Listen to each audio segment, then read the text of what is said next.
Okay, gentlemen, let me ask plainly. How can the people of Texas gain the independence of Texas? Chaplain Capps, would you like to answer that? That's the question. They can and they will if they decide to. That's part of who a Texian is. They want to live in freedom. Part of what attracted me to the Republic of Texas as an entity, as a body politic, was the fact that they actually had some way that this could be done. When someone thinks about their natural God-given rights, ability to express them, whether it's their right to worship God as the God Almighty, as who, in such fashion as He directs me personally, and not just be able to hold that faith, but to express that faith. The ability to make decisions that I have to live with the consequences for. Make my own decisions that someone doesn't need someone else's permission to function. And so my wife and I set out and say, okay, we want to live free. We want to live in liberty. And that's not ideas that are in the public thought primarily. We think they are, but they're not. But you think deep about them, you start realizing where it's all cut off. We had seen and visited with folks from various different persuasions of how it could be done. I guess it was almost 2 years ago. We went to an event and we heard folks mentioning ideas with us being the Republic of Texas being an actual nation, that the venue of contest is the international community. Well, that's true. Thankfully, my wife has some education in the area, and she was like, that would work. That would do that. And so that's what, not sure what everyone else would be looking for, but that's the reason we threw our hat in the ring, is to say, look, there's got to be some way to do this, and there is. Now, is it easy? No, and these gentlemen know far more than I do about it. Is it easy? No. But if it was easy, God wouldn't need Texas to do it. Thank you, Chaplain. Senator Wilson, do you have something to add? Yes, it occurred to me as you read the question that one thing that the people who live in Texas can do is answer when the pollsters start asking, what would you agree or want for Texas? Now, Reuters, within the last year, took a poll of people in Texas, and it showed that of the people polled in Texas in a typical, thorough polling way, 36.1%, that's over 1/3, of people in Texas would prefer to be separate from the United States and its government and operate as an independent country. That was up from 25% a year earlier. So looking into the future then, if you know people living in Texas, encourage them to give their opinion in such a poll so that we can get a real measurement on it, because that will affect the outcome. What do the people of Texas want? And whether there's ever a referendum or a plebiscite held, there will be polls. Are you? Thank you, Senator. Secretary of State Ford. I'd like to point out that we have, by the very fact that we are a nation, that we have a distinct culture, we're a peculiar people here, that we have a right by international law that's called self-determination. You ask about how we could get our liberty. It's this simple. You have to stand up and want it yourself. I can't make you be free. There was a fellow that wrote about freedom and oppression back in the 15th century, a Frenchman by the name of Beauteuil, and he talked about how people get accustomed to being oppressed, and then oppression becomes the norm.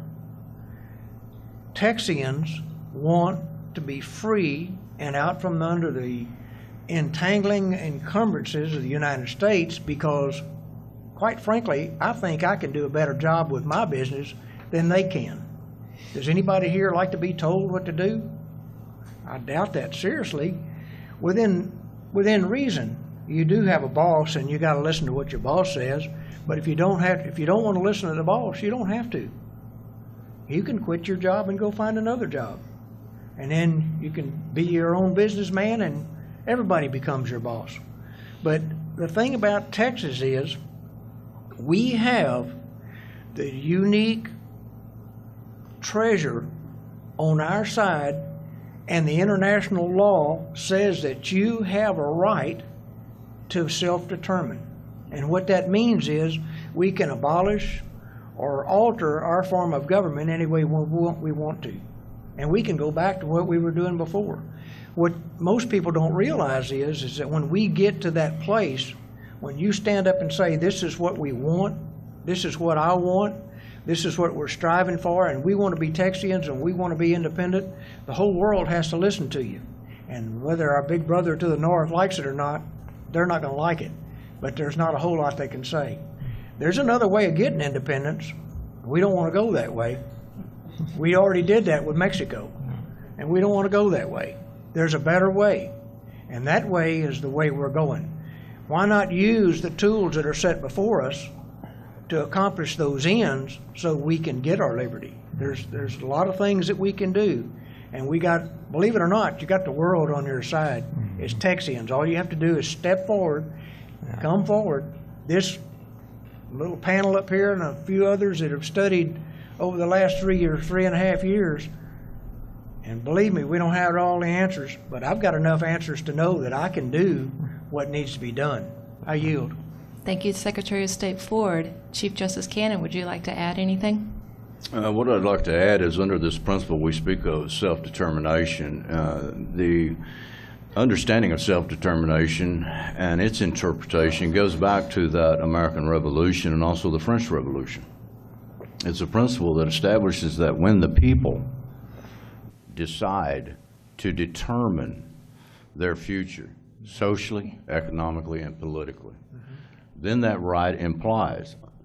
Now, once you get into a longer, a more in-depth study of it, you understand that there's two principles. One's internal self-determination, which is an issue that is basically that which is applied to subgroups that, because of that territorial integrity, does not break a state or nation state up into different areas. With the Republic of Texas, we hear, and that's what we're doing. We're bringing the voice of the people that we associate with, and it's not just subgroups. We're bringing the voice of the people to your attention to understand that you're not alone. In understanding those principles of self-determination is very clear, as in our research and study shows us that when you are oppressed or there is a domination upon these people, then the right exists. And when we look at these issues and whether it's comprehended in such a manner to understand that these situations that most people are unfavorable with, whether it's on the regular news channel, whether it's in association with other groups, or whether it's just a common man out there in the field plowing, he's disgruntled, he's upset, he doesn't see a future. He has become an issue, as was defined even in the early founding of the Americas. The Constitutional Convention dealt with the subject of the minority states and how was it that they would not be overlooked or dominated by the larger states, and they deal with that as far as the minority or the smaller states. All we're looking at as Texas is understanding that we have a principal right to determine, and that's the will of the people, and that's the reason we bring our voice to the people, because we want to hear back from you. rather than a vocal or local, and also, again, mentioned, we don't want to go into the revolution issue. This is a 21st century, people.